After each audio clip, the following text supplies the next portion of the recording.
for my cloth. That was the cloth that Moses was wrapped in. He is drying his towel. That is all that is. Yeah. He's drying his towel. I love you, Darius. I'm sorry, I couldn't hold it in. I've been holding it in so long, but I can't hold it in. Low key, that's exactly what that is, bro. Oh. They're like, this towel finna be a thing now. You know what I'm saying? Where my wife at?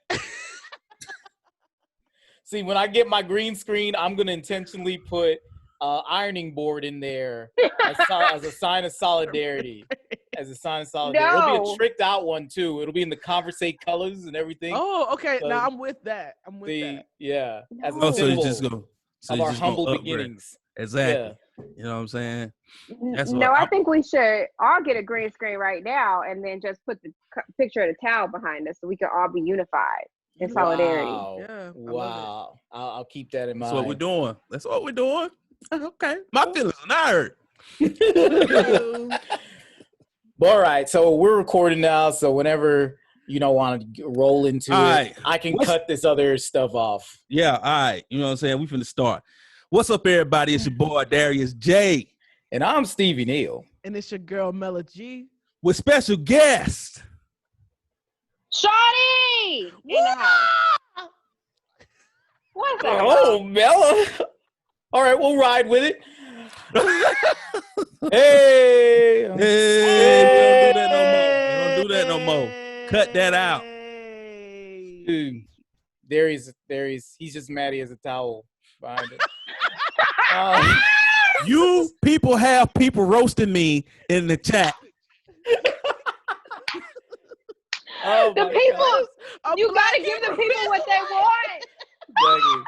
I'm gonna get my BB People gun. what they want. Russell People what they said, want. "Are you a black Hebrew Israelite?" Oh my gosh. This is Convrs8. I'm This is down for it. Convrs8, guys. This is Yes. I'm Convrs8. loving it. I'm loving We it. got this. This is how we starting. Welcome to the show. Welcome. Yes, it's How high you- key. It's energy. high key today. We are on one. You know what I'm saying? Yes. So, how you living, Mela G?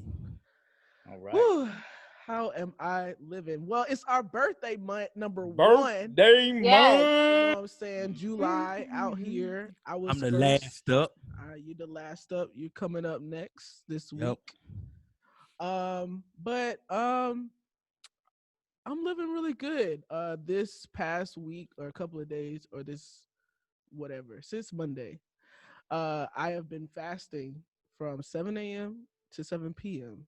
every day. Word. And God has been rocking my world. I just feel like I am on this path of restoration and just really understanding who God is on a deeper level. Me and a sister was able to attend this conference yesterday online. It's some conference that Tony's Evans' wife hosts every year. I think it's like Deeply Rooted in Christ or something like that. But she actually just passed away not too long ago. But her daughters are carrying on her legacy.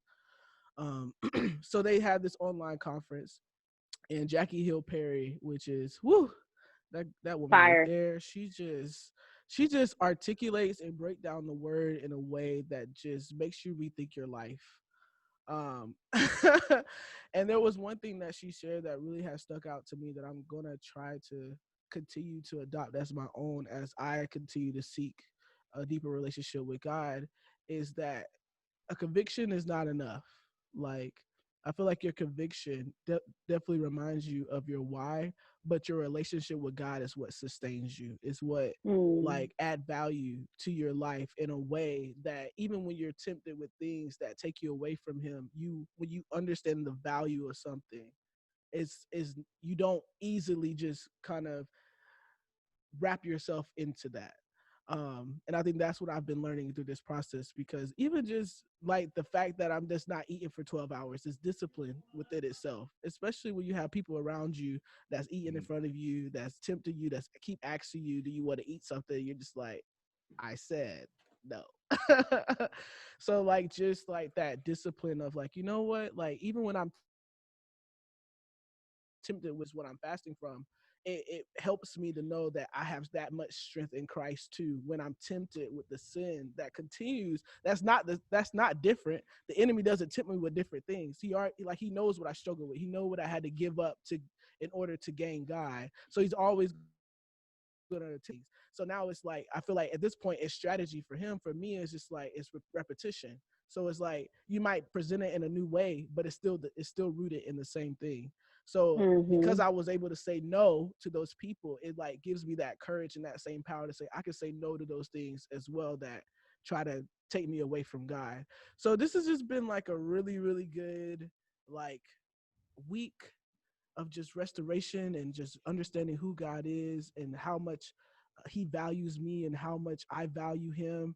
And it's something I definitely want to continue to practice as a spiritual discipline. Like I probably want to do this like 7-day thing like every month, just to continue to remind myself of who God is when I contend to forget. So Amen. that's been how I've been living, you know. And then I was able to celebrate my birthday. I came to Atlanta. I saw a few of y'all. I didn't see everybody. Right. Because I was really going down there to see my grandma and my sister and my nieces that I haven't seen in a while, which lives further south in Georgia. But I am planning another trip, and this time it will be solely in Atlanta. So I'll be able to make my rounds to the people, especially Steve and Darius, who I wasn't able to see. I did see Shawnee, so I can't say I didn't see her because I did. What? Love you. She just rolled through. That is It's how all I've right. been living. All Love right. you. How you living, Shawnee? Oh man, I'm living blessed. Honestly, I recently I bought a plane ticket home to LA for $5.60. That's right, that's $5.60. So I'm gonna go home for a month and just kind of like recoup, recharge. I think that it's a really interesting time, and I want people to like hone in on this time, right? Like it's not just like we all in Georgia got a chance to push pause, but like everybody in the world got this really cool opportunity to push pause, right? So when my boss hit me up on Friday and she was like, listen, you could work from anywhere in the US as long as you have reliable Wi-Fi. Mm. So I just started researching things and was like, man, you know, I want to go to a beach. Maybe I'll just like get a rental property or something like that for the summertime, like in Hilton Head or something like that. And it was like, wait, yo, your parents live at the beach. Go home. It's free. So $5.60 is gonna get me home next Monday, next Tuesday, one of them 2 days, whenever the third falls on those days. And it's an amazing thing to know that we can do all the things that we do from anywhere in the world. Like, think about your level of productivity right now, right? Either it's like low because you're not motivated to do nothing, or it's like high, and then you are looking for every level of like expertise that you ever wanted to think about, right? Yeah. You're elevating your podcast, you're putting content out on YouTube, you're dreaming. I mean, like, even when I think about what the Path Church is doing, like, I had a friend come over and watch church with me today, and he was like, wait a minute, is this real? And I was like, yeah, this is it. And he was like, so y'all did this like because y'all had like a supreme like type of something going on before pre-pandemic. And I was like, nah, we was legit like recording sermons on an iPhone. Like, and think about the gifts that have come through during this time. Like, we're all growing in such an amazing way. And like I mean, like, at the same time, it hurts. Because some things that we're going through, like, you know, like, if you don't know by now, you don't, I don't know if you're gonna know. But like, think about all the idols that have come through in your heart right now in this season, right? Like, it is the most crucial time that God has given all of us, like, to be able to slay those Goliaths. Like, slay those Goliaths. So I think about like all the stuff that I'm working through. I think about all the stuff that I'm premiering and producing. I think about like all of like my passion projects that have came through during this time. And like, some days are hard, but like, truth, kind of living large. It's a good day. It's a good season. Awesome. Hey. Awesome. That's what's You know what I'm saying? Golly, y'all come with these sermons right now. We in our how you word. Let's live? go. Our Bible. We in our word. Let's go, Hebrew Israelite. How you living? Ooh, you gotta come with it now. You're never living it down. Oh my God. All right. Y'all want to know how? Okay. How's All right. Jesus? How's Moses? All right, guys. I can't hold it. Oh my goodness. All right. Come on. I'm back. How you living, Stephen Neal? Yes. All right. So this is our birthday month, as you mentioned. So my birthday was last Saturday. And you know what? I was kind of bummed maybe a month out because I was like, you know what? I usually have my people with me and we go sit down and have a nice meal, whether it's like, you know, like at a Mexican place, you know, get some tacos, you know, like E-Unit. yeah, exactly. Mexican place, or just one of my favorite spots.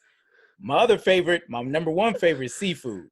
So Oh yes. I love crab legs. It is my absolute favorite food on the entire planet. Same here. So that didn't stop because we had ourselves a crab boil. You know, It looks me, so good. Britt, the Browns, Alice even came through. So we boiled 4 pounds of crab, Woo. 2.5 pounds of shrimp, some crawdads, some crawfish. I don't know how much it was. I don't eat them, so everybody else ate them. Yeah. And then some red potatoes and some corn. Ooh, And we just so got good. down, got the Old Bay and the butter sauce, you know. Yeah. And we just went to it. And it just felt like a birthday. It really did. With your, you know, people around you and everybody sending their well wishes, happy birthday, you know. So that was a great birthday. I will not soon it was forget 8 pounds of crabs, she said. Pretty said. 8? Was it 8? Oh, that's right. It was 2 4-pound boxes. That's right. 2 4-pound boxes. Mhm. So yeah, 8 pounds. And I turkey got me a sausage. new oh yeah, that's right. And the turkey sausage You know, I didn't go all the way, Andouille, you know. Yeah. But I got a new steaming technique now. I can't go back to boiling because see, I usually boil the crab, just straight up boil it, and that's a crapshoot because you can overboil and then your meat is all soft and you can't get it out the shell and it's just it got water all in the Yeah.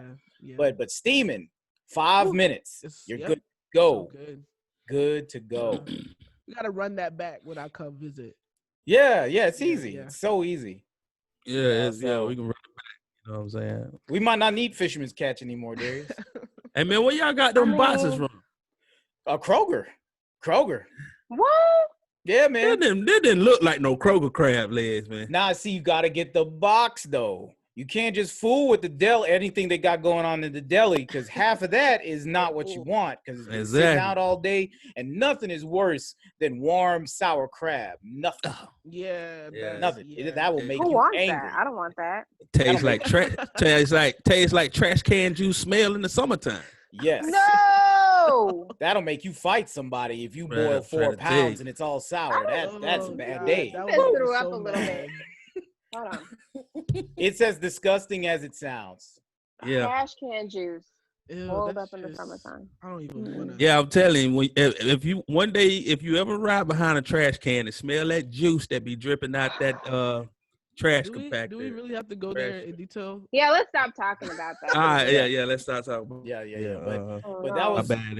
that was my birthday behavior. That's how I'm Birthday living. behavior. How are you living, Darius Day? No. El Israelite. Sahim. I am living well. I have been living well. You know what I'm saying? I have been doing good. You know what I'm saying? This past Friday, I had a chance to be involved in a young adult conference online. You know what I'm You saying? did that. And, You did that. yeah, you know what I'm saying? That was a good time, man. Like I can't even knock it, you know what I'm saying? Like we was talking about mastering singleness, you know what I'm saying? Ooh. And me, Dang, well, is there like a me, my replay of wife. that? Yeah, me, Can my I get the wife. Cliff Notes? Yeah, me, my wife, and my cousin, Quinquita Wright. She in Texas right now. She in the military captain. So we talked about that. She pretty much came, you know, ran the show. But, you know what I mean, me and my wife gave our tidbits on singleness because, you know what I'm saying, we were single one time before we got married. So it was good, man. Like, I can't even knock it. Like, some of the things that I had remembered, you know what I'm saying, or struggles, you know what I'm saying, that we go through being single, you know what I'm saying? But oftentimes people look at singleness as is a bad thing. Like, I had a lot of fun in my singleness, even though I was struggling with some things, but I still had fun because it was a growing time. It was a processing time. It was a time that I could be forged into the man that God needed me to be for my wife, or just to be, period. You know what I'm saying? Because a lot of people they think singleness is the last race before marriage. And you just like, nah, man, let me tell you something. That is the race, you know what I'm saying? Because God is going to give you gifts that you can either take part of, or you could just set them to the side. You could be like the person in the parable of the talents, you know what I'm saying? You could either take what you got and make something of it, or you can bury it and you be like, God can come to you and be like, well, what did you do in this time? You know what I'm saying? Kind of like what Shawnda was talking about during this time of stillness. What did you do? It's a lot of things that we can do in the times that we are in.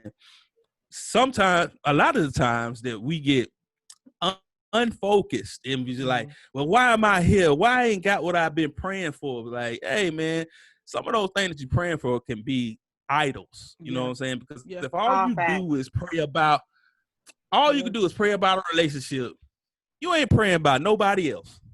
You know what I'm saying? And now, you know what I'm saying? So therefore, that thing has become your idol. And if you get it, it will become your poison. You know what I'm saying? That's a real live thing right there, bro. Say it again. You know Say it again. It will become your poison because you have held it at such high esteem. You actually put it past God. You know what I'm saying? Because that's all you came to God for, and that's all you wanted. And now when you get in that state, you cannot bear any good fruits from it because all you have is that thing. You know what I'm saying? It's kind of like praying for things and you're blessed and then going out in the streets and talking about it the whole time. But yeah, we did that Friday. Me and my wife, we had a blast. You know what I'm saying? Y'all know how my wife is. She get down on that side of the game. Yeah, she does.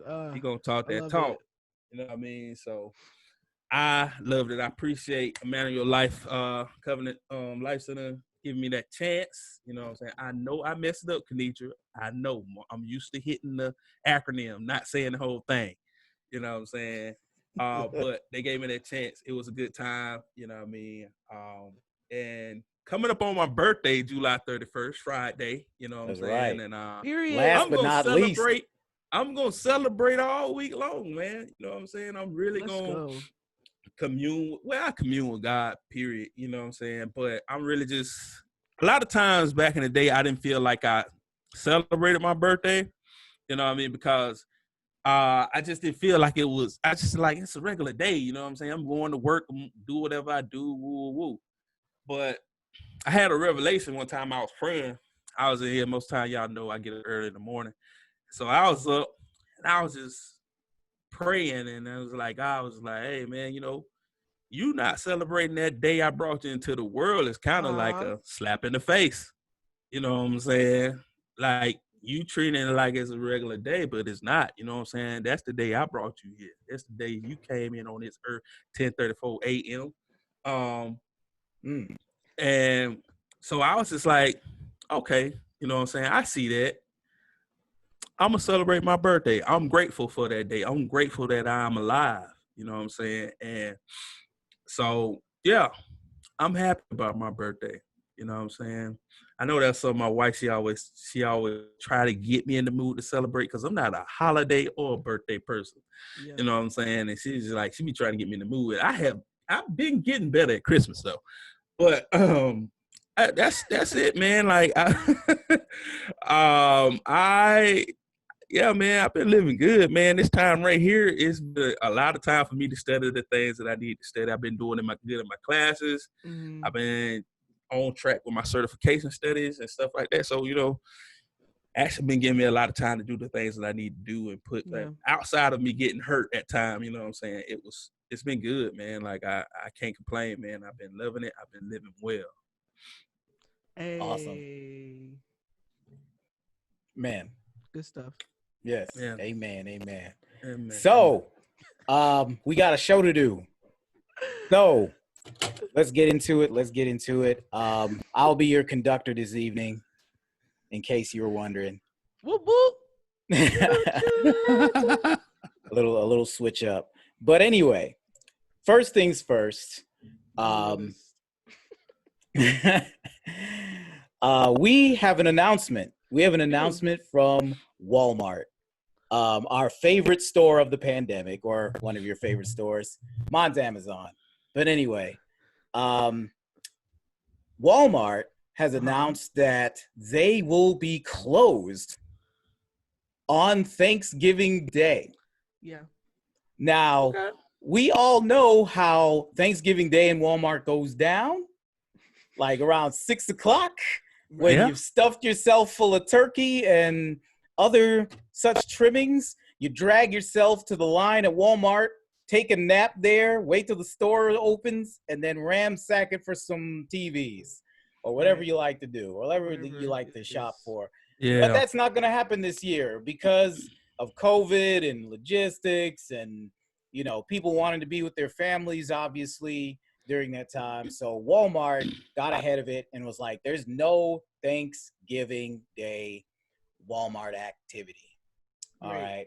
So, for at least Thanksgiving night, they'll be able to be with their families. They didn't say anything about Black Friday. They're probably going to open at like 12 a.m. and the shenanigans will continue. But Thanksgiving, Walmart, they get it off. What do you guys think? It's great. They've been working this whole time. The whole time, right. Consider essential workers, at this point, so I feel like that will be a great way to reward them. Go spend time with your family. Let me tell you something. Time with y'all. Right. I thought Walmart had got woke. I thought they were recognizing that Black Friday was a terrible day for the African American people. No. I wouldn't count on it. I thought they was doing, you know what I'm saying? But then after I read the article, I was just like, y'all just doing it because y'all want to get people sick and get sued. I am very displeased. It's a corporate move. You know what I'm saying? It's a corporate move. You know what I'm saying? So I was just like, you know what I'm saying? Walmart, you did your thing, but Black Lives Matter. COVID lives matter. That's what they're saying. You know what I'm saying? That's a good thing. I can't. But your thoughts, Shawnee? I think this whole institution is trash. First of all, somebody who hates Walmart, hate the smell of Walmart, just hate Walmart in general. But I do love a good Black Friday TV. You know what I mean? Like, I need a few of them. You know what I mean? Like, what are we going to do with all the money we've been saving during COVID? We now can't go to Walmart and buy TV? What kind of trash is this? You know what I mean? I'm just boycotting Walmart from now on. They don't even sell that good Italian ice I like no more. So we should just stop. Man, they do not. They do not. That Minute Maid Italian ice, they ain't got it. Man. Why are we even going to Walmart? That's what I'm saying. Hey, I'm with you on that. I'm with you on that because I went in there looking for that last February or something. You know what I'm saying? I don't know why I had a taste for it. And I was just like, man, Walmart usually had this. Went in there, I was like, Walmart should be burned down. Burned down. But you know who does have it? Who? Amazon. Man, Amazon is just shaking everybody down. I was just about to say, Amazon just like, Amazon like a thrift shop that got all good stuff. All good stuff at low prices. I mean, I bought like a 50-pound batch of it. You know what I mean? I could send you some to your house. I could roll by your house this afternoon and just drop some off at your doorstep. You know why? Because Amazon is everything and Walmart is trash. We've already read about it. It's everything. Yeah. There's not much I can say about the whole Thanksgiving thing. It's just, I'm glad that employees were able to get off because they've been working since COVID has been here. And I think that's the only good thing I can say. I mean, I feel like if it was affecting like the whole Black Friday thing and controlling the crowds in that regard, it's just like they still want to make their money. They still want to capitalize at the end of the day. And I just don't think that's safe. I think they need to close the day after too. Yeah, because I'm about to say, you giving them people rest. They going to be fueled. After that Thanksgiving dinner, they gonna have rest. Alcohol. They're gonna be full of rest. They're gonna go to sleep, wake up that morning, and alcohol. Gonna be like, Walmart TVs. Exactly. They're gonna be like a bunch of Vikings. Exactly. They are. But they're Walmart's gonna storm the doors down. Walmart gonna open up. They're gonna storm it. Yes. Low key, people might be so energized that they just loot up Walmart. You know what I mean? It's going there with bats, like taking it down. Hey man, I get me a good loot TV. I mean, you know what, bro? You already got a gun. Hebrew Israelite it up. Let's do it. No. I think we should just break into Walmart because get us some free TV. I'm a criminal now. Nah, man, you know what I'm saying? I did buy me a new MP40 Smith & Wesson. You know what I'm saying? Okay. See, the government's gonna connect the dots, Darius. You can't. Hey, they're gonna line up those receipts, that gun with that towel, and it's gonna be his new name is Big Brother Raheem. Raheem. Big Brother Raheem. Big Brother Raheem. That's what Chris told us to refer you as. Raheem. All right. I should get me an old school stereo. It'd be Radio Raheem. Yeah. It'll be like, and just Raheem in one arm and then gun in the other arm. You know, we storming Walmart. Right after we eat that last piece of my turkey. own looting music. And you can loot to a soundtrack. You can use that towel in the background as a head wrap. Wow. Mello, you should make him a beat. You know what I mean? So you can just, you know. Exactly. Now I'm gonna loot to that KB song. You know what I'm saying? TK. Wow. Okay. Shut up. Wow. But all right, I'll frame it this way, guys. I think that the past couple years that they have opened at 6 p.m. on Thanksgiving Day got a lot of negative backlash. And I don't think a lot of people took advantage of that. I think they were seeing that the numbers were going down. The novelty wore off. It's like breakfast at McDonald's all day, right? The novelty's worn off. Yeah. People don't want to get McGriddles in the middle of the day anymore. They just don't. It's not as hot as it used to be. But anyway, back to Walmart. So I think the rush, the frenzy, I can go right after turkey is over. So Walmart was like, you know what? Let's make a play that makes us look concerned. And we're just going to open at 12 a.m. on Black Friday. That's the way they used to be doing it. Like back when we were kids, that's the way they did it. Right. Like the stores open up at midnight. You know what I'm saying? So it ain't really too much change. It's just going back to what we used to It's just 6 hours more. Pandemic, right? why? Exactly. Why are we even doing this? Hey, someone will do it because they can rob that way. You already got the mask on, and it's gonna be cold. You put a hoodie on, mask, wear some gloves. Ah man, you can slip out the TV. Oh, you can act like you scanning cabbage or looking up cabbage on the thing, and you could act like that TV scan for it, and then you could pay for the weight of the cabbage, which is the TV, and walk out the door clean with it. Because you know what? During COVID, they don't like to touch people, and they don't want to risk getting that disease. You know what? Never mind. This is well thought out, bro. Yeah, that's my follow-up question was about to be so how is do you this know? Something that you're planning to do? Wait, or is it something that you do on the regular? Like how many TVs you got in your house? Siobhan? Let's ask your wife. I only got one. You know what I'm saying? I am a saint. I am a disciple of God, Jesus Christ, and the Latter-day Saints. Well, and the Latter-day Saints. 12 pounds of cabbage later is what he's saying. He has TVs in his house all throughout during COVID. I will say this. I was in a self-checkout and I was checking out my things and I was waiting for the clerk to go and get something that I needed because it didn't have like the barcode on it.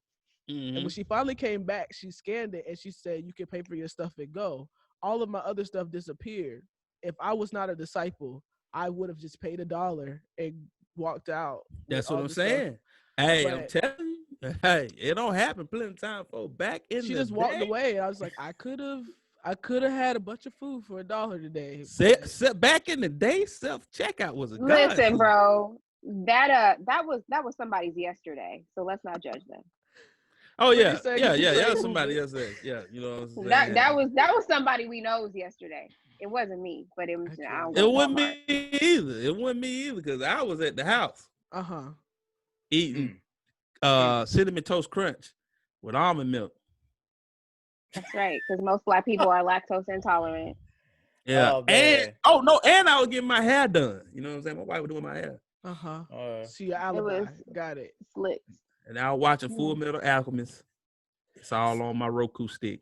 So what I want to know from the people is this going to affect your Black Friday strategy?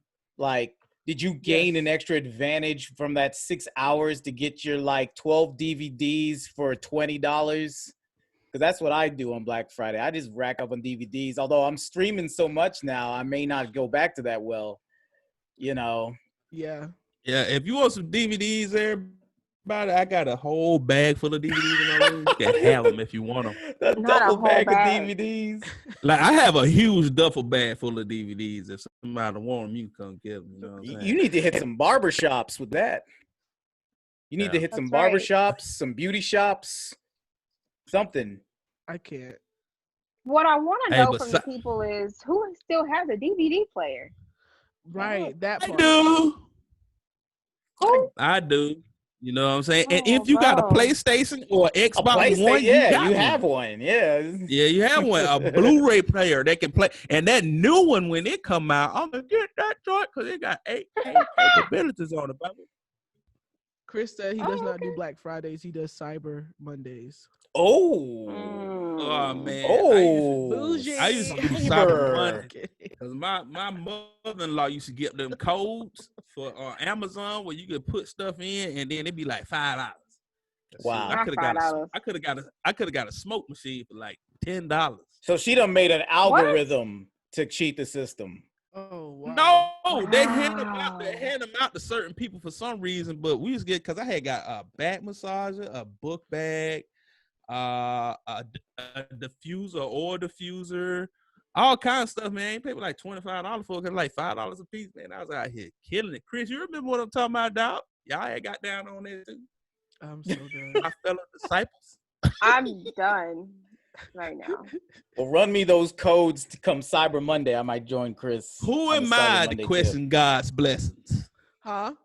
Who am I to question God's blessings? I don't know who you are, but I'm questioning them. I'm confused. How does it work for you, bro? I don't know who you are. Oh boy. Amazon recognizes you put them in the coupon or what you call that thing, slide the apply now spot, and you put it in there like XYRT. Like blue, taking out 75%, man. I can't. That's Pookie them scamming the system. I'm done. And y'all don't even know. It's okay though. Well, you know, Jeff Bezos just made like $13 billion the other day, so you know he probably won't even notice. Oh man, I need to check my Amazon stock then. You need to. You need to. If you're not making money, he's gaming y'all. He's gaming all of y'all. He's making a lot of money. Man. Best way to do stocks is options, guys. Don't buy single stocks. Do options. Options. That sounds great. Sounds like great advice. He's got options. I like it. Yeah. Sounds like great advice. So speaking of COVID behavior and other things that it affects, you notice that we are almost to August, guys. Yes. And nothing major has been released in the movie theater because of COVID-19. We have not been able to make our trips to the to take in the blockbustery, as me and Darius have coined it. Yeah. Blockbuster movies. The blockbuster movies. Movie summer is dead because the respective studios for Mulan and Tenet have announced that they have taken those movies off their calendars. They're not even like saying, they're not even going to push it back. They're like, we don't even know when we're going to release this next because of COVID-19. A lot of movie theaters are starting to try to open back up, but they don't want to open up if Tenet and Mulan aren't there. That's Disney. That's Warner Brothers. Those are some major tentpole films, hundreds of millions of dollars to make, big summer events that we are used to, and they're not happening. And people aren't going to come out without those things being at the movie theater. So, so how's it looking in you guys' estimation, guys, as far as the box office business as we know it? I think it's going to, this time it's going to be a shift. You know what I'm saying? This is why I tell people like, hey, buy some Netflix stock, buy streaming stock, because somebody going to get a piece of this pie that is seemingly just sitting, you know what I'm saying? All the ingredients are out to grab to make this pie work. But, you know what I'm saying, since, you know, AMC and them had all their money sold up in brick and mortar, you know what I'm saying, while all these streaming platforms had the internet. Hey, man, a lot of people ain't going to be comfortable with going back, you know what I'm saying, knowing what can come about by getting in contact with different things and people, you know what I'm saying, because, you know, as much as we like people to wear masks and wash their hands, there's a lot of people that don't, because most time I see them and I be like, hey, man, you ain't going to wash your hands? No. I'd be awkward to people in the bathrooms. They'd be like, yo, you just called me out about when I wash my hands. I was like, hey, man, you just going in a place that I might have to touch something. You touch something. You know? Anyway, but so I'll be like, it's time, man. I think it's going to move away from that. I think because I just don't think it's coming back the way y'all want it to come back, the way some people want it to come back. I think the movie experience is finna change forever. Yes. You know what I'm saying? Because it's some things that I be reading online that are possibilities, and some things I put out there, and I think I put something out there. Somebody took it down. It was a good idea. Right. They probably stole it. But anyway. Shut up. A lot of theft. A lot of you got a lot of crime going on right now, bro. Yeah, and it's just that wasn't crime. This is good ideas. Why are your ideas always leaning to the left though? Because he's on crack. They ain't crime like. It's just like I had a good idea for like Netflix to be able to purchase, you know what I'm saying? Right. Me and Steve don't talk about this for, man. You know what I'm saying? Well, you know, I ain't no comment. I heard it. I heard it, Mello. What you say, Mello? I did too. You're on crack. But it's a brand new day when Mello's the first one to mention cocaine on this episode. Exactly. That's what I'm saying. I'm like, wow, you said that? That's usually my line. But okay, I see you don't went to conductor. You, and I'm you. You know what I'm saying? So she's just riding on the train now. She can do whatever she wants. Yeah, she can do what she wants. Yeah. I wasn't thinking crack. I was thinking more like Breaking Bad meth with the curtain thing in the background. That's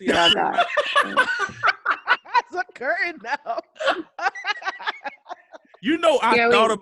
I really thought about that Breaking Bad when I saw that curtain in my. I was just like, that Jesse Pinkman.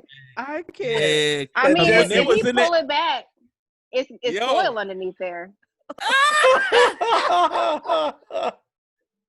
Keeping all the light out. Anyways, back to what we're talking about. Right. Any more thoughts, you guys? I have a lot of thoughts on this. Yeah, I have a lot of thoughts too. Well, the two that I'm going to address right now, unless I'm prompted otherwise through conversation, is that they need to bring drive-ins back, like in full throttle. Full throttle. Yes. Because I think that is where they're going to be able to. I myself may even invest in a property and put some screens up myself. Take some admission and get these screens rolling. But then also too, I'm just trying to figure out why are they not taking the streaming route? Because everybody's home for the most part. We already spending money on every other platform. I wouldn't mind spending $15, $20 to watch a movie at home, get my own surround sound system and stuff like that. Because I feel like that's where most of my money investment is going to go anyway. It's the system, to be able to have that theater experience. Me personally, I'm not going back to no theater. I'm just not. I don't think that I will be consciously okay not knowing if like they may say like, okay, yes, we clean after every. They barely cleaned when we were there. No, movie theater is one of the dirtiest places on the planet. In America. Yes. Yeah. Ever. It's like a hobo behind the trash can dirty, man. And then they be like, "Ooh, just sit in these plush lounge chairs that this hobo just moved all up off of." No, I'm good. Exactly. You know what I'm saying? I'm telling you. I'm good. Hey, man. That's some of that trash truck juice that I was talking about. I think that they can. I don't feel like they should have took it completely off the calendar. I mean, I want to know like what was the process, like what went all into the why, like why are they pulling it off the shelf indefinitely? Now, okay, I'm gonna tell you why. Because we've seen some movies go straight to VOD, like Trolls World Tour, like Scoob, that didn't really take terribly a lot to make as far financially. So it's like, are you going to make no money and keep waiting for that level movie to come out? Or are you just going to release it to VOD? And what you can do is you can charge that $15 or $20 and that's the money you make. Yeah. And they have it for 3 days and then they let it go or whatever. But when a movie takes $150 million or $200 million to make, the usual cycle is that you invest that much money, you get the movie made, it makes like $500 million to $1 billion off box office receipts, and then it gets released to home movies, and then it makes another round of money. Right. If you take the theater system out of the equation for that high level of movie, you're skipping right to the home video side of the game. And which is just a fraction of what the theater. It's sizable, but it's not what you can make with the theater, because you're charging $15, $20 a ticket for some of these movies. Right. And you got multiple people and the theaters are involved because it gets people to eat their food. That's what I feel like is going to happen. If it does shift all the way to the other side of this, the studios are going to find out they don't need these theaters anymore. Yep. Well, herein lies the rub, right? You're right. So you allow me to stream this at my house for, let's just say, I don't know, $25, right? We cap it off at $25. Shawnee gets to stream this at her house. But Shawnee's got a master plan. Shawnee's got a screen in her backyard. You know what I mean? That's Darius. You're talking like Darius now. And Shawnee's created a path experience for all the baby path kids. We're watching Mulan in my backyard. Ooh, $10 a head. You know what I mean? I done went to Kroger, got all the 10 for $10 candy. You know what I mean? I'm out here, and the parents, hey, drop your kids off of here. $10 each. Y'all go out there and have y'all a social distancing date night. Ha ha! I'm cleaned up.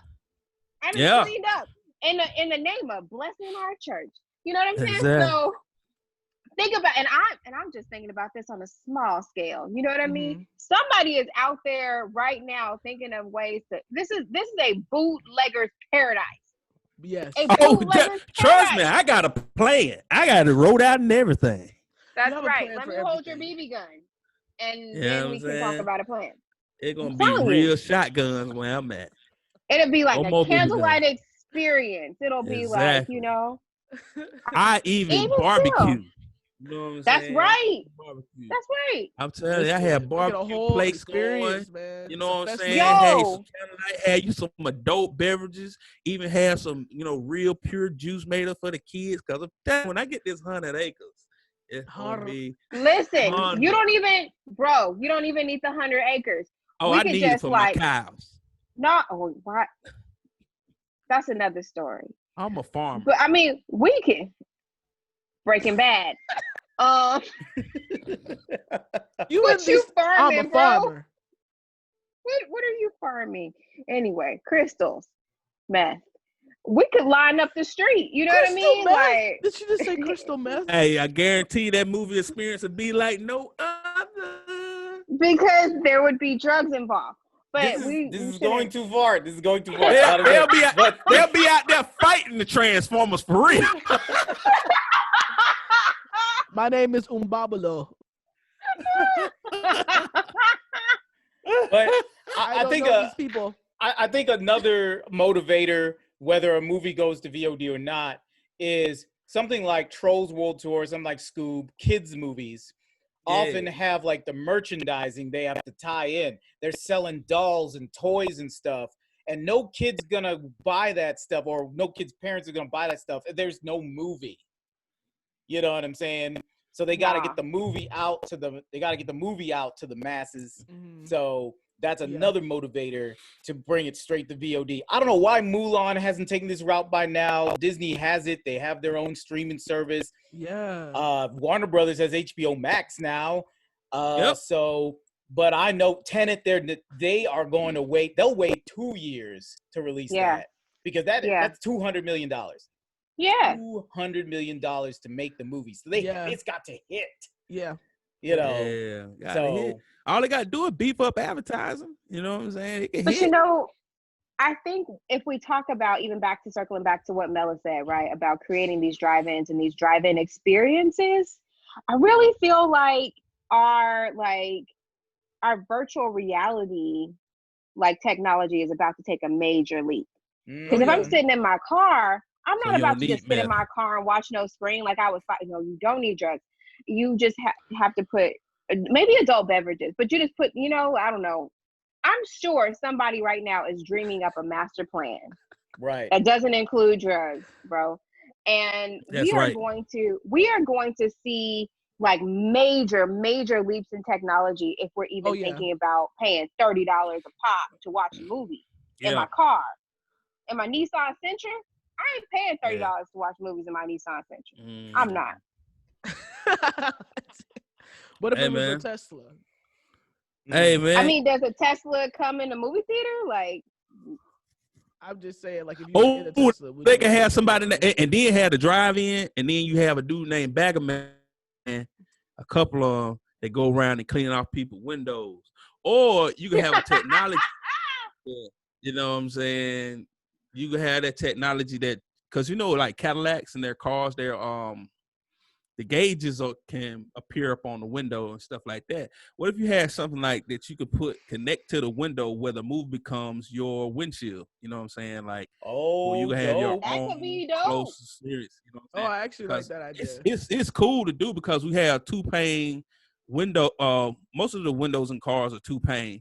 And that's all you need is that space for some kind of light to refract off of, and then you can create that. And with the sound, and then you can give people Dolby speakers, or they could use the speakers in their car, because I got some dope speakers in my truck. So I hear the movies outside of that, and you can hook that and make it a whole virtual experience. Like she said, all you got to do is have it right. Yeah.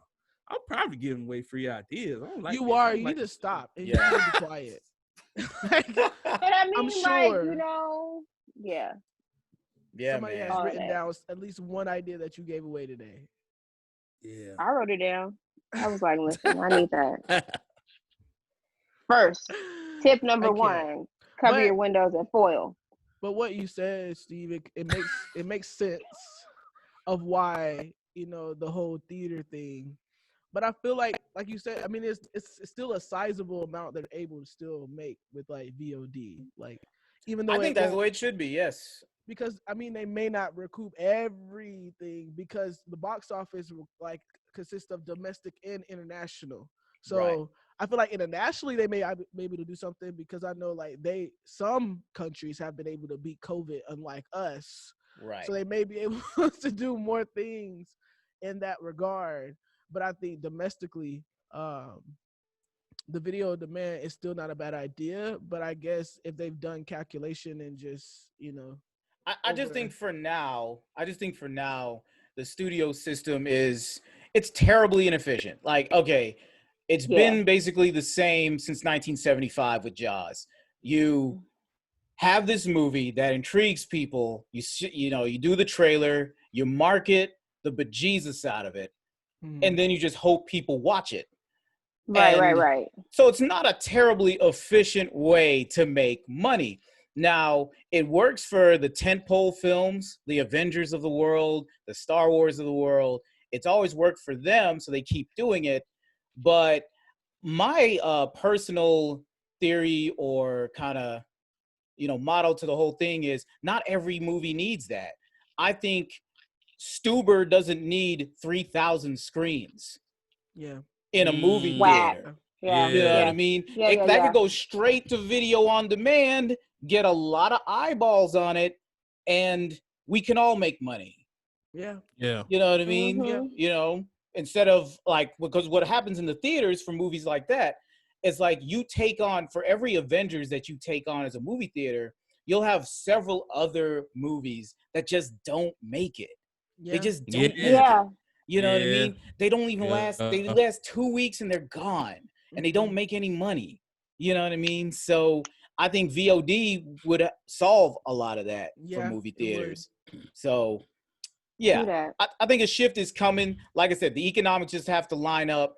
It's gonna take a tentpole movie to either not make money because so many people are too afraid to go to the theater and see it, or something on VOD to do a ridiculous number. Like everyone who has a VOD is seeing this movie and there's no way you can deny it. You know what I mean? You know what's going to change it though? You know what's going to change all that? A vaccine. A vaccine will clear all that up. I'm not taking it. I'm not taking that. Most people will. I'm not. I ain't gonna take it either. You know what I'm saying? I don't need to take flu shots. You know what I'm saying? Well, I mean, look at measles, mumps, rubella. Eventually people had to vaccinate for that, but that's a whole nother thing. Measles was a thing, the mumps were a thing, and now they're not because of MMR. So I got chicken pox, man, when I was a kid. So I self-vaccinated. I was about to say, clearly you didn't take the shot, but my mom didn't, you know what I'm saying? She didn't get down on that side of the game. So, Gotcha. But I survived, you know what I'm saying? Because I grew up in the country, you know what I'm saying? The country. We know. We talked about that. We're not going back there where you killed possums and people. With your BB. Eat red mud. I'm country as well. Eat that sweet mud. What sweet mud? Wait, what is a sweet mud? Let's talk about red. It's red mud, red clay that come off somewhere. Most of the time, it's close to a mountainside or a hillside, but it's red clay. Yeah. But it got a sweet taste to it. So what you said, you were eating dirt as a child. Okay, it was delicious. I don't care. Sure. Yeah, I'm about to say, man. It's delicious. I ate dirt, chalk. Made from it. I needed to enhance my humanity. That's why I can get shot right now and I won't even die. I'm an X-Man. This ain't even a real thing. No, ate dirt it is. For real. For real. Straight up. Why y'all parents? Wait, I had to cross my lips. Why y'all parents let y'all eat the dirt like this? They didn't know. Because they ate it. Yeah, my grandma ate it. So you know what I'm saying. That's called pica. That's actually not. I'm still alive. A disease. My immune system. Okay. No, it ain't. No, I'm about to say my immune system. I ain't gonna catch nothing with the immune system. Whatever was in that dirt, that was the vaccine. Wow. I think y'all need to start selling it now then. Y'all need to drive up to the North Georgia mountains and just start dropping it off at poor people's doorsteps and being like, hey, eat this. You will survive coronavirus. Brittany said that they sell you see how crazy this is? You see how crazy y'all sound? What? Said they but sell I'm gonna tell you, Piggly Wiggly. Salt. They sell the dirt at the Piggly Wiggly? They sell chalk. Yeah, they sell chalk at the Piggly Wiggly. Yeah, I used to eat that chalk all the time. I used to come in bags and it used to be like rocks, like pure chalk from out the ground. You know what I'm saying? There's so many things to Joni on right now: rocks, chalk, Hebrew Israelites, Raheem. It is what it is. You know, that's how I grew up. I used to chew on those little red weeds, some sour weeds that used to grow in your yard. You know, those ones with the red tips on the top. But it's no, Darius, I'm a suburbanite. I know nothing about what you're talking about. I grew up in the suburbs. I'm country, and I don't know what that is. What what about He just was honeysuckle? walking around Did you eating ever weed. see Yeah. Well, I did honeysuckles. Yes. honeysuckle? I'm about to say, God, Lee, man, y'all from Georgia, man. Y'all better represent. Grew up in the Well, desert. I don't have this much has been experience. a pleasant stroll down memory lane. Exactly. Shawnee has gotten to know a lot about us, particularly Mela and Darius. But let's get to know her. Yes. Get to know Shawnee Marshall. We are here to talk about her many social media ventures, and starting with your Let's Talk series. Yeah. So, what inspired this idea? Like, what inspired this idea to talk about women of the Bible to women and other people? Mm-hmm. Low key, because we've been lied to for years, right? So, like, if you think about it, like all these like churchianities that people have learned over the years, it was just like, well, Esther, but no one ever really studied these things out. It's almost like all this tribal knowledge that just been passed down from like one church to another church mother to another church mother, and been like, it's a sin to show your knee on Wednesday. I cannot do it anymore. It is a sin. To wear your hair in its natural state. I just wanted women to have a biblical conviction about whatever it is that they choose to do. Because the word is a weapon, so let's use it with care. Yeah. Awesome. Yeah. Awesome. Hey, awesome. That's good. That knee thing. That took me out. I mean, my knee's showing right now. I might cause somebody to stumble. I'm just saying. That's why I'm backed away from the camera like this. See? Hard thing. I grew up in the South, and yeah, some of this stuff that like I know. I used to go to this church. Women can wear pants or anything. Yep. Like I could wear open-toe shoes. You wear pants. You are not close to the Lord. And I was just what? You ain't close to God because you wear pants? Wow, my sister in trouble. Yeah, we can wear no feet. Can put no feet out. Ankles. Can't have your shoulders out. Nothing. No. Yeah, I remember them days. So, what I want to know also is, how much of this concept has been something you always wanted to do, and how much of it kind of came like kind of necessity of the time, everybody being indoors with COVID and everything like that? Is this something you've always wanted to do, or was this something that was just kind of sparked by, recently? I think it's kind of a marriage of both things, right? So like, like my dream maybe like 5 years ago was to be like, like a female Tony Robbins, right? But then Jesus got a hold of me, and it stopped being the Shawnee show, and it started being about literally like God deciding that he was going to represent me to the world and represent me in a way that most glorifies him.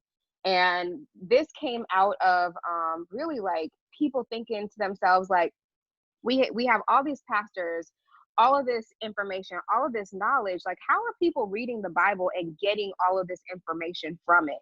So it was like, okay, well, let's show you how to study as women. Let's show you how to study the Bible.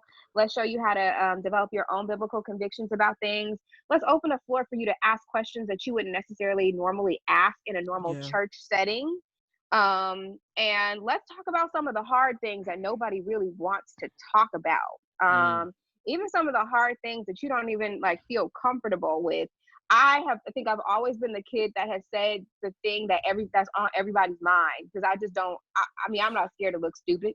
You know what I mean? Like, if I look dumb, at least I said it. At least I have an answer, as opposed to walking around just being scared. My whole life.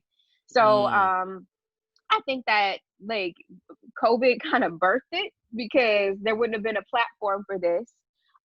It definitely would have been harder to gather as many women. I think like we're in between like 35, 45 women every week, every Tuesday night at 8.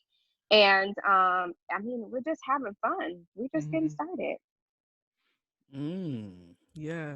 I've been able to attend at least one so far. That's not good, man. Yeah. I love you. It is. And, Well, you know, my schedule is like all over the place. So, you know, I always read your little Instagram stories. We fun. Afterwards. They fun Instagram stories. Yeah. Yeah. But, you know, too, you know what I'm saying? Just like, I agree with you on the, you know, being able to say the uncomfortable things that people, you know what I'm saying, are not used to saying, because I'm like that too, because I just ask, because I'm just like, hey, I don't know, so I gotta ask. Yeah. I ain't finna sit here and be quiet, you know what I'm saying? And when you give me something, I'm be like, all right, I got that. I'm finna go read it, and I'll figure some things out on my own, because just like, as we all know, we have to develop our own convictions on things, you know what I'm saying? It's up to us to fight for that conviction, you know what I'm saying? Because a lot of times we get into that part of just going to church, you know what I'm saying, and sitting down every Sunday and just pastor tell us something, we like, yep, that is church, that is Jesus, and amen, let me go back to my life. Right. You know what I'm saying? Right. So it's good to be able to do something, you know what I'm saying? I think it's very innovative, even though I can't sit in on it because I'm a man, you know what I'm saying? Well, we gotta invite the men's soon. I think one of the things that women never hear, because so one of the reasons why it came to me, like, let's talk, right? So like, when your wife sit down and talk and want to talk to you, she'd be like, baby, let's talk. You know, typically y'all cringe. Like, boy, let me tell you, talk I'd be about like, it. well, that shit sent something up my back. I was like, Right? Let's talk about it. Brittany? Oh man. Oh my god. That's a real thing. That's a real thing. I mean, every husband in America, every man, you know, you get that text, you get that phone call, and it's like, baby, let's talk about it. And they're like, wait, I don't want to talk. I think what is really important about bringing men into the conversation is that we as women, like, we're very communal. Like, me and Mela could be on the phone for hours talking to each other about nothing, right? But it'll be what really weighs heavily for me. I even think back on my childhood, like the 5 words that my dad said to me, you know, like they're far, they're few, they're in between, but they hold so much weight with women that we'd want to invite you at some point in on the show. I just didn't want to get into a groove where we were making this about relationships. Mm-hmm. Like, yeah. 5 ways to get a man on a Wednesday. I don't know why Wednesday is my favorite Why day. is Wednesday I'm just about to say that. I was like, what is I don't know, Wednesday? What gotta show your happened knee, in your life try to get a on man. Wednesdays? Exactly. Is I'm that about to say prophetic? Maybe Wednesdays I'm is gonna get a terrible. man on Wednesday. Maybe it's prophetic. That's I what don't I'm know. It's coming through my spirit. He's gonna propose on a Wednesday, Jesus. Hallelujah. You know what I'm saying? Sorry. But and I understand you how on that turned into a relationship thing, because I'm telling you, like, I don't did things in the past at the churches. Like, we used to have this thing called a round table. We just had brothers and sisters in there just talking about stuff, and we just have to steer it away from relationships. It's like, we ain't just talking about relationships. We're talking about Jesus in there, guys, and Yes. other things in the Bible. And it used to get very hard, because that's how, just like, I used to struggle with that, because it was just like, man, y'all just y'all just thinking about getting in a relationship. Y'all ain't thinking about being better, There's more things in fighting life. for your relationship with God. And then you just talking about, well, brother and a sister, they thought this about me, and I want to see what I could change to be able to maneuver my way into their life. And you be like, this ain't what I was doing. You know what I'm saying? Right. What had happened was, yeah. You know, so like I wanted women to like take a moment and focus on like purpose, passion. Yes. Who is God calling you to be in this season of your life? You know what I mean? Because and then also too, I want to take the opportunity to discuss with them at some point, what if it never happens for you? Yeah. Who are you gonna be then? That's a real conversation. What if it never ever happens? I think that like God society is God enough? Is God enough? Is his purpose for your life still going to be fulfilled? Like, are you going to run? Or are we even as women, like, you know, I did all of these ways. I did all of these things for Jesus so that somebody could find me attractive enough to get a mate. Like, nah, sis, this is not why we run in this race. Right. No. You know? Right. So let's bring it all back to basics. And like, you know, while you walking around your house and you're by yourself, while you're, you know, and also too, like, can you still be rooting for your girlfriend who is getting married next month, you know, who is having a baby next month? Or are you still in your heart like, feeling a way about it. Right. Like, figure out Yeah. like what your relationship is with Jesus. Fall in love with the character of him. And then we can circle back around that once we whole, healed, and complete later. Right. Yeah. It's like 'cause a that's rebuilding stage. Yeah. Like you have to break down these entities that you placed in your mind of what things are and rebuild this. Like, I think, because I mean, if I'm being honest, I always feel like I was wrapped around that idea too. Like, I feel like my discipleship became revolved around being in a relationship, because I feel like it was talked about so much, and I felt so much pressure, whether it was indirectly or directly, and I'm just like, I think I've had conversations like this with Darius and Steve and their wives respectively together all the time, because they have so much insight and wisdom about this. Because you have Steve and Brittany on one hand, like they didn't have the typical, like, I was single as a disciple and kind of went through campus and the singles ministry and da da da da. It was like they came in engaged and they had to go through their own process to get to where they are now, as opposed to Darius, like they kind of went through those individual experiences dating in the kingdom until they dated each other. Now they're married. So I love those type of perspectives that I'm able to gain, but also I think in having those conversations, it became less about, why don't we have a lot of conversations about what my purpose is as a single woman, as a single man, and not be so focused on the things that I do results in me doing this for a particular person. I'm doing this for my relationship with God, to be strengthened in my relationship with God, and to understand who I am in him. And if God has written that in my story, it will come at the appointed time. So I think that goes back to what Shawnee was saying. It's like addressing, like, what if that doesn't come? Is God enough for you? Period. Like, is God enough? Because you don't even want that relationship that God does bless you with to take place of who he is in your life. God is your first love. He is not something that he is like he comes first. Like, he is first. Like, he is like the thing that you need to be invested in, especially in my time, and Shawnee's time, of singleness. It's like, these are the years that we ain't gonna get back. Yo, listen. Transition. I can get up and go and do whatever. I can travel. I can do this. I can do that. I don't have to really consider anybody in that way. Like, I have so much freedom, so much time to really deepen my relationship with God, so that when that individual does come, it's like, man, we just complimenting each other at this point, and our goal is still heaven. Yes, we'll have fun, yes, we'll build that and stuff like that, but it's just like the goal never changes. I think we talked about this during the singles retreat a lot, and we can't remember the name of the class, but it really was like something focused on like godly relationships. And I think that as disciples, growing in our knowledge and our understanding about what godly relationships look like, my relationship with you means I would rather us not be friends. I would rather us not be together. I would rather us never talk another day again in our lives and you get to heaven than it means like that's how much I love you. I esteem your relationship with God more highly than I do my desires. Like, when we become disciples, love is about dying every day to ourselves, our desires, our wants, our dreams, our aspirations. I mean, I don't know about a whole lot of people, but before I became a disciple, I always had a man. You know what I mean? I had shelved 3, 4, 5 of them. You know what I mean? Like, don't come around here. I'm just, well, I'm not a from the Himalayas. I'm just saying. You know what I mean? It don't take a whole lot. I live in Georgia. It's just, I'm sorry, Georgia man. God. But just being honest. Like, hey, you ain't gonna come at us like that now. I'm a Georgia man all the way. Y'all out here eating dirt, bro. Like, that was in my childhood. That was in my childhood, and it was delicious. When I was a child, I did childish things. Now I am a grown man. I no longer eat dirt. I eat because I am dirt and kale. I am, and I will not die. I got that.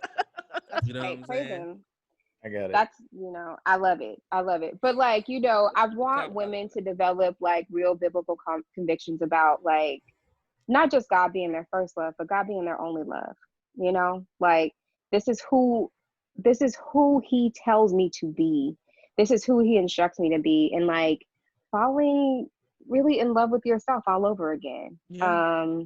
Falling in love with yourself, being a good friend, knowing what that looks like, just being a basic everyday good friend. And that starts, I think, at base camp with sisterhood. Yeah. So as we're growing and developing all of these things, that's what this Traveling starts pants. with. That's right. Me and Mel will be wearing the same shorts sometimes. Yep. Yep. Oh man, and if I may add to this conversation, I always say like marriage is not like a spiritual graduation. It's not your next level up of discipleship.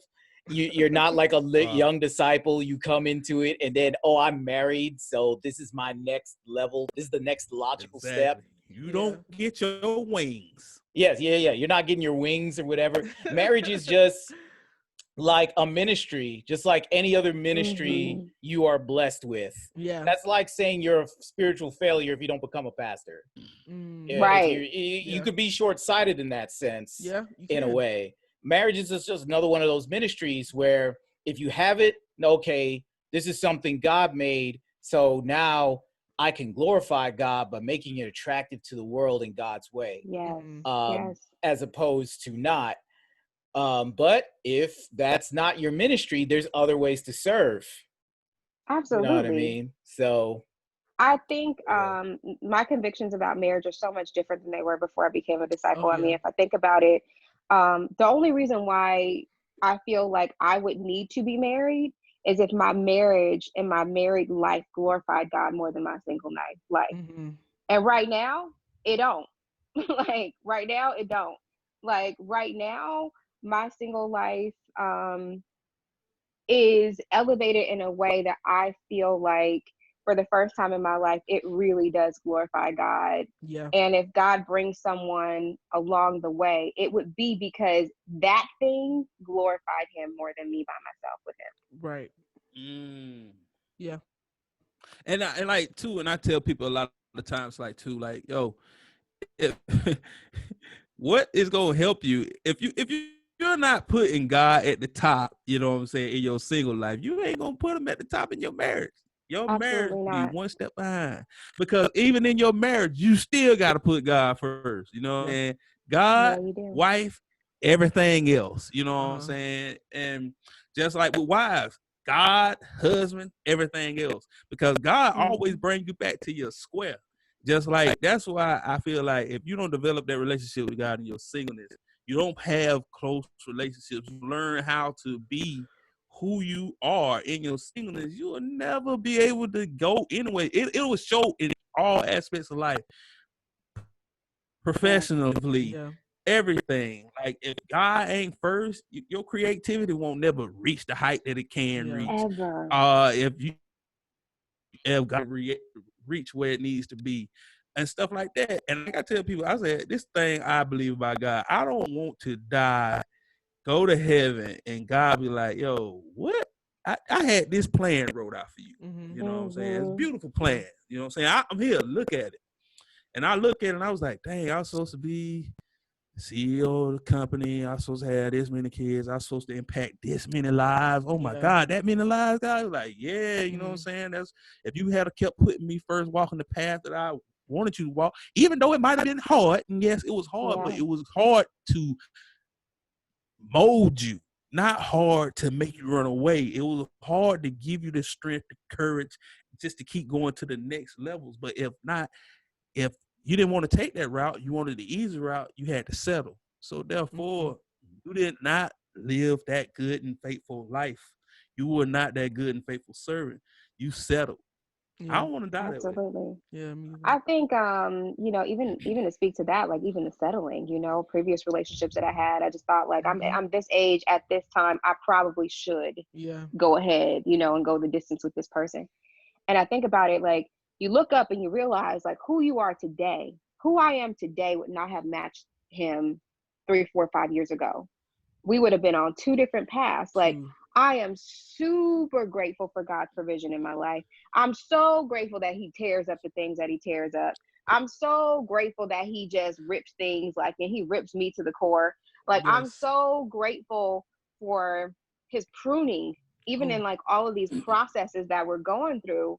And I mean, sharing that, those are the things like when people, you know, dial in to Let's Talk, you know, on a Tuesday night, those are the things that are at the forefront of people's minds, which are, I am broken. I am hurting. I need answers as to why God is moving this way in my life. Because like, you know, it's cliche to say this at this point, but like people are struggling with like the difference between being planted and being buried. You know, like people are struggling with that, and they need to know. Like God is not, you know, some kid with a, you know, with a magnifying glass on an ant trying to, no, like God is a loving father. He's a good dad. He's doing all of these things for our benefit, for our growth, and also for our future and our provision too. And the only way to get to know his character is not through some, you know, self-help book. It is through the infallible word of God, which is what people need to be digging into more often. Yeah. Exactly. Indeed. As the young people say, facts. Oh man. But so as this thing has grown, how do you approach the responsibility you have in delivering this, like just to kind of, you know, just let God do his thing through it, you know what I mean? Like how do you approach your responsibility to it, and how has that changed as it's grown, you know? I think I'm loving it, but I'm also very humbled by it. And I think that when you don't create something, or when God creates it, and I think that that's why God brought me to this place in life too, because if I had done this on my own at a different age, at a different stage, what would have happened with this is that the Shawnee show would have become a crap show. Legit. Like I would not have been able to, I wouldn't have been able to handle half of the comments that I received, because we received, you know, I received comments from the Christian community as a whole, not even just talking about like our network of churches, but the Christian community as a whole. Wow. And I think that had I not been able to, number one, have the right counsel right now, you know, I think that my leaders are amazing. Like they will walk me through, they'll have my back, they'll come for me, you know what I mean? Like Sean came through on the modesty talk and she leveled us. When I tell you she leveled us, she level set all of these things. And what it was so freeing, because women, you know, with their knee exposed on a Thursday would feel a way, you know, even about all of these different concepts about, just because they never knew. And then when she actually gave us the word, it was freeing. It wasn't binding. It wasn't holding us. It wasn't some legalistic trash. It was the word that cut us, and that it literally cut us and it freed us. I think having proper leadership come through, having people I love come through, support me. You know, there are days where, you know, as this thing kind of grows, because I literally just set off to do something fun on a Friday or a Thursday. Like I was not trying to do all of this. And as this kind of grows and expands, I'm growing with it. And I mean, as more people come, or, you know, for however long God allows me to have this season, my prayer is that he helps me to be faithful with it, to be faithful with the women that show up and the men that show up, and to always be watchful and prayerful. To always be, I'm so humbled. Like, when God gives you something like this, it is a very humbling experience. So like I work on, you know, checking in with people in pride, like, but I think that when you're in God's word, like it does something to cut you too. So, you know, I'm praying about it. People are praying for me. People are praying for this. And and I'll keep doing it as long as God continues to work. Yeah. So it is, and pray for me too, because this can be sometimes a very high pressurized situation. But God is faithful. Mm-hmm. But you have definitely got our prayers, yo. That's the beautiful thing. Like, Definitely. been hearing good things about it, so we gonna pray for you. Yeah. Thank you. Even though you make me sound like a criminal online, but you know what I'm saying? I'm a Hebrew That's all right. criminal. According to Jazz, the FBI coming to my house before they come to yours. But this is a driving experience that you're creating. Oh my gosh. So done. This was good. But yes, Rashawnda Mitchell, Rashawnda Marshall. Mitchell Marshall. Hey, all right. I almost made it. Shawnee Marshall, ladies and gentlemen. Mr. Mitchell coming for a Wednesday. I might have like predicted like a name for your future spouse. You don't even know about him. First, last. That's first, right. I ain't even got to last. change my initials. Exactly. You know what I mean? Exactly. Keep all your monograms. Yes. That's everything. Right. You know what I mean? Like it'll be like Mitchell on my first book as opposed to, I received that, bro. I received that. There you go. I put Marshall. Keep your maiden name. Right. Keep your maiden name. You're a superstar now. You keep your maiden name. Exactly. You know what I'm saying? Keep your maiden name. You write that first book. I just want a picture of me in the back doing this. All right. Right. Wait, Mela, screenshot that right now so we can get the Hebrew cloth in the background too. Oh no! All right, I'm Command Shift 3 and right now. Raheem says this is a great book. I got it. Raheem says, "Oh, you could write it forward. It would be awesome." And that'll be the end picture right there. What I mean? That'll be the photo. From the aluminum foil windows and the Hebrew cloth window covering. I'm here to tell you guys about this amazing book by this amazing sister, Rashawnda Marshall. So, but another question I have is just your Let's Talk series is about different women in the Bible. What has been your most lively talk? Probably besides maybe the modesty thing, but like your most lively discussion, like which biblical woman? I think so far Esther's probably been the most lively. I mean, Ruth was lit too, because Ruth women join thinking that they're gonna find their Boaz, and when they realize that their Boaz is Jesus, they'd be like, oh, But Esther, I think Esther, we talked so much. There's so many wonderful things that are happening in that story, and really like how she took some risks, but also too, I think women forget, especially in church. And I want to awaken this in women. I want to awaken a spirit of boldness in women. But I also want women to know that it's okay to be beautiful, that it's okay to be attractive, that's not a sin. Yeah. I want them to be, it's not. I want them to be free in that. I want them to not be afraid to take risks. Esther took huge risks. Mm-hmm. I want them to not be afraid to ask for the things that they're wanting in life. That's a big thing. And also be audacious enough in their prayers to believe that God will do it. I wish my little sister had social media. That's good. Yeah. Well, we can send her the live recordings. Come through. Yeah. We record every Wednesday, so yeah. I'm like, Shayla, you need to go in this group and learn something about womanhood.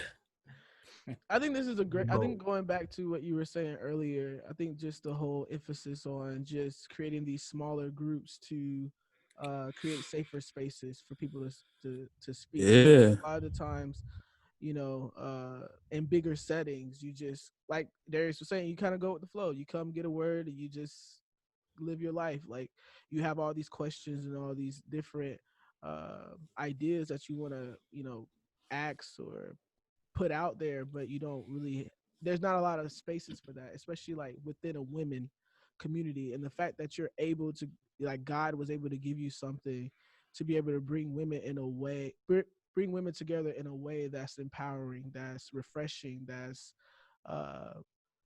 you know, being able to even go through characters in the Bible from a different perspective, a different lens. And I appreciate that it's not like just you talking. It's like you have other people that's giving perspective and insight, and just your, I guess your approach to it, your humble approach to it as well. It's like, I don't know everything. And I'm sure that the people that are speaking don't know everything too. It's like, we're all Right. learning and growing together. So I mean, I love like this platform that, you know, God has been Yeah. able to birth through you in this way that brings glory to him, number one, but two, it's just like the women that are being impacted, you know, by this, and being able to gain a different perspective on things that, especially like people who just grew up in the church, and you know the scriptures, you know what this says and all these different things, but it's like the application part is missing so much.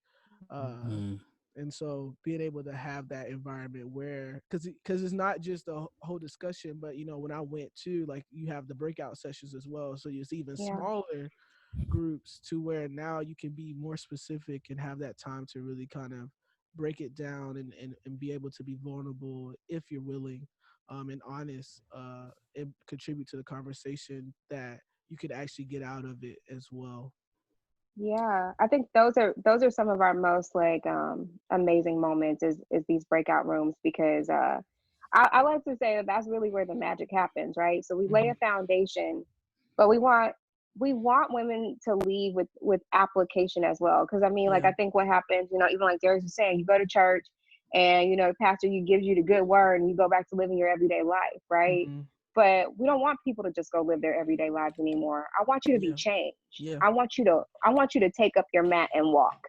Like, all right, cool. We got some really good information today on Sunday. Now, what does it look like for you to take up your mat and walk, and take like your life into, you know, your own hands, and go out, oh, I'm going to walk, you know, Yeah.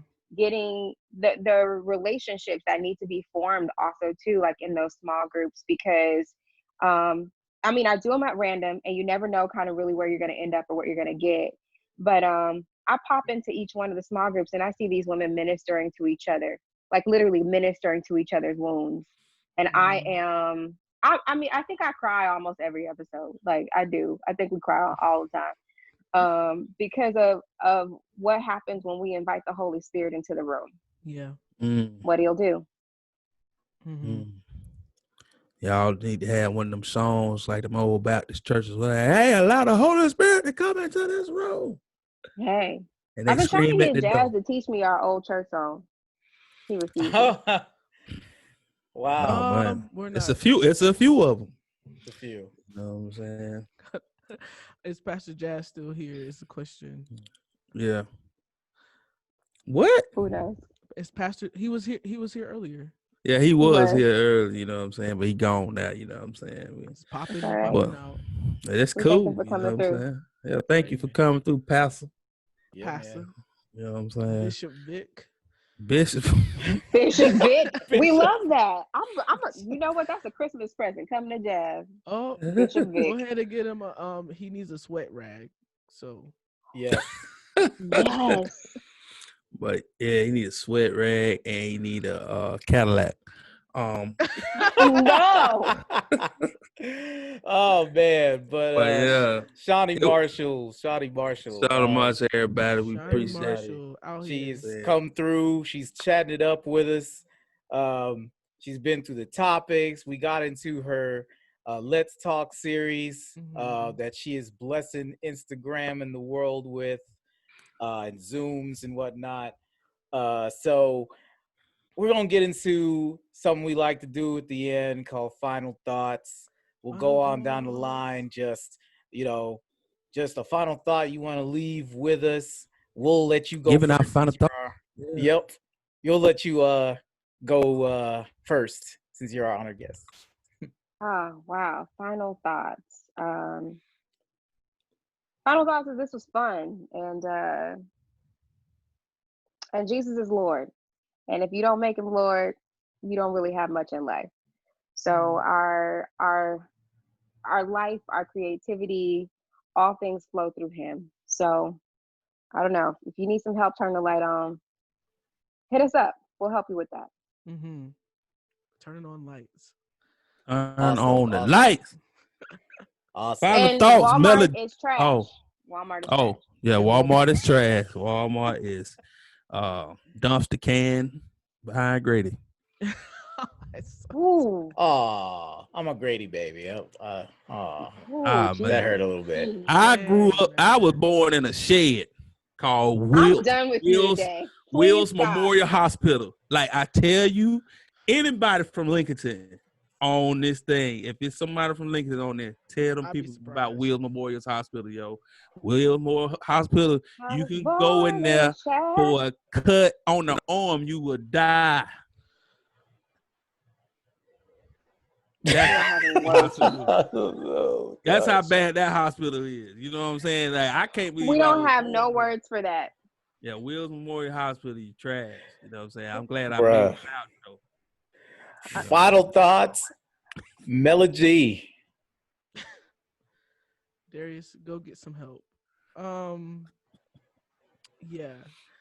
My final thoughts. This is a good show. I'm excited about this, man. I just feel like we're in the lab again, even though Yeah. we're not like together in the same place, but we still have that synergy and I love it. But this I saw this on Shawnee's story actually, and I took a screenshot of it, by the way. I don't remember exactly what it said, but it said something along the lines of, if you know that you're called, start living like an answer. Oh, yeah, I seen that. Yeah, that was good. That came from my whole life. So I want to encourage y'all, if you know that you are called, start living like an answer. And I hope that outside of our banter today and laughter and taking in this conversation and earlier, because we did kind of hit on relationships earlier, and just even the conversation that we had with Shawnee, I hope that you guys are taking it in too, taking in little nuggets and really starting assessing your life. And if you're a woman out there, I definitely highly suggest that you join these conversations for the one that I was able to attend and the ones that I will attend in the future. It was empowering. And I know Shawnee has that information, so we'll give her an opportunity to shout that out too. Plug it In the description as well. But yeah, I think this is a great show. I'm excited about next week. Not next week, but the next time that we get on here. August 9th. But yeah, that's all I have. Stephen Neal, kick it off, baby. All right. Well, my final thought is just I noticed yesterday Regis Philbin passed away at age 88. Television legend. I don't know. And if you want to just get an idea of how legendary he is, he holds the Guinness Book of World Records for most hours on American television. Wow. 16,700 hours plus on television. Wow. That's a lot. That's a lot. A definite fixture to be sure.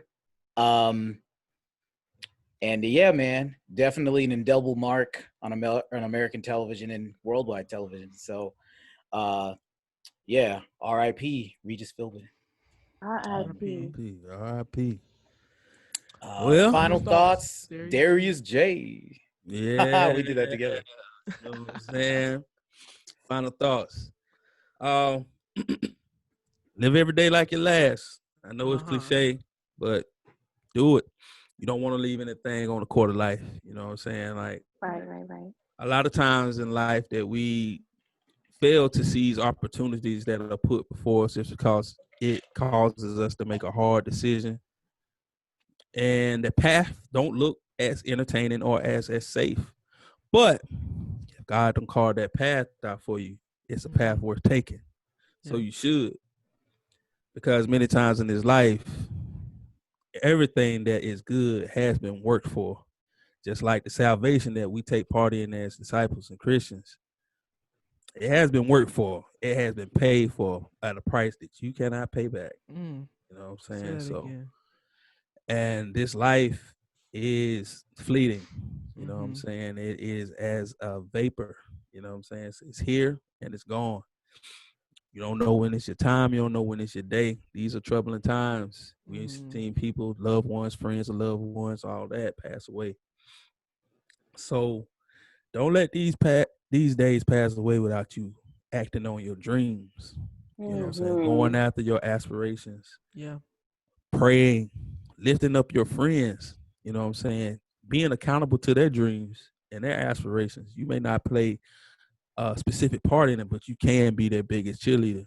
You know what I'm saying? Amen. You can be the person lifting them up towards that. You can be that person that don't allow them to forget what they set out for. Because believe you me, as dream chasers and my fellow dream chasers on this podcast with me right now, we do know that it can get discouraging, and we do need friends and loved ones that just touch us on the shoulder and say, "Hey, it's okay. I know this day was hard, but strive for the next one." You know what I'm saying? The sun will come out again.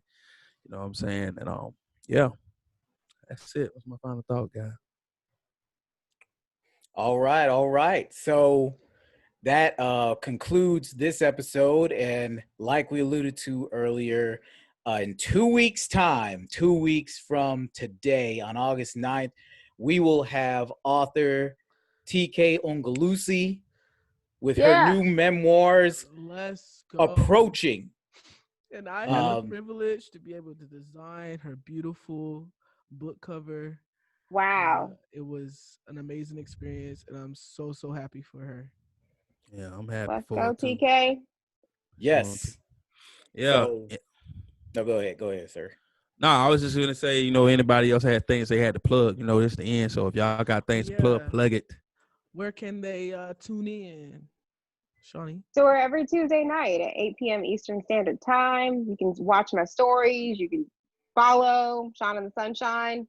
And we'll send out the Zoom every Tuesday night at 8 o'clock. Yeah. Awesome. Steven Neal. Yes, plug your other show, man. Okay, yes. I have, when I'm not conversating with my co-hosts and guests and such, I have another podcast. It's called The Film Crew Experience. You can search it just like that. FCX, The Film Crew Experience. You can search it just like that. It will come up on Anchor, Spotify, Apple Podcasts. I am a former movie theater employee, and so is my co-host Aurelia T. So we get into just different topics about the cinema and just everything that's been going on. So we just have some interesting debates and conversations regarding that. The latest episode was a blast. Tune on in, see what I'm talking about. So yes, that is my other podcast, FCX, The Film Crew Experience. Yeah. And I want to tell y'all that I am now putting together my podcast. Let me tell you something about life. You know what I'm saying? Coming in the winter. You know what I'm saying? That's when I got it scheduled for. You know what I'm saying? It's coming in the winter. I'm finally going to do it. I'm going to be telling y'all something about life in the ways of my country self. I ain't trying to be sophisticated, but I am me, and everybody that know me know how I gets down. It's going to be funny. I love it. Entertaining. I love it. It's going to be uplifting. Mind Your Own is coming back. Let's go, Mella. Season 3. Season 3? Yes. Season 3. Right. And there may be video. Now that I have this set up. Oh well, yeah. Might as well just use it. Yeah. Yep. So it's coming back. There's no, I don't know when, but y'all see, because I actually just hired 2 interns for my company, and the hope is that they become permanent and they'll just be my social media team for everything that's under the umbrella of the Articai. So nice. Amen. I'm excited about that. That's good, man. I'm excited for you. Thank y'all, everybody, for tuning in. You know what I'm saying? Yes. Thank you, Shawnee, for coming on and talking to us and sharing your life with us. It was fun. I did not know you was this hilarious. And, and it's been good doing another show with you guys. You know, I love y'all. Y'all my brothers and sisters and stuff like that. You know, I love y'all to death. You know what I'm saying? And this was Convrs8, guys. We talked about it. Yeah. Yeah. I'm gonna get that deep radio voice one day. I'm gonna be like, yeah. Quiet storm.